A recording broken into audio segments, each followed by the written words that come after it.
Pinahanga na naman ni Kevin Kiambao ang basketball community dahil sa latest game ng Lasal ay isa na namang clutch basket ang binitawan ni KQ. Well, marami na nagsasabi na hindi na pang college ang laruan ni Kiambao. Yes, agree tayo dyan, pero still he is eligible to play sa kolehiyo. And ganun ang loyalty ni KQ sa kanyang alma mater na isinantabi muna ang mga biglaang yamang offer para sa kanya. And let us be cleared na wala siyang tinanggihan taliwas sa kumakalat ngayon sa social media. Ang totoo ngayon ay gusto niyang manalo ng championship muli sa DLSU.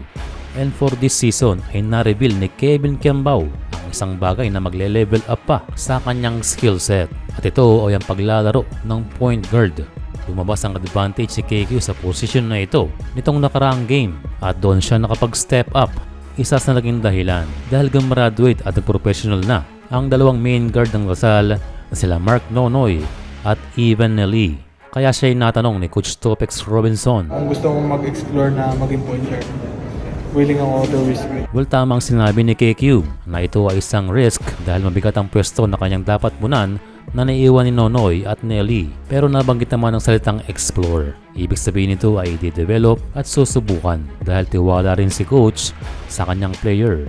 And ibig sabihin din ito na aware si Coach Topex Robinson sa mga statement noon ni Coach Tim Cone na si KQ ay can play the point guard position. Well, magandang move ito ng Lasal dahil win-win situation ito. Makakatulong sa Lasal dahil din meron silang big size point guard, and the other way around ay masasana itong si KQ sa paglalaro ng point guard.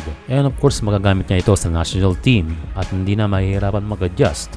And syempre dagdag ito sa kanyang resume na magpapalawak sa interes para kay Kiambao sa abroad.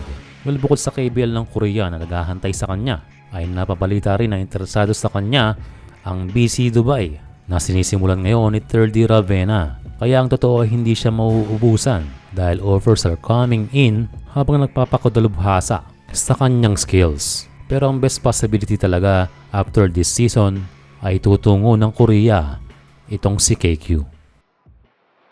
And speaking of Korea, ang dating KBL Slam Dunk champion na si Renz Sabando ay wala pa ring balita kung saan ang tungo. Dalawang inaasahang destinasyon, maaaring ito ay sa Japan o sa bansang Taiwan.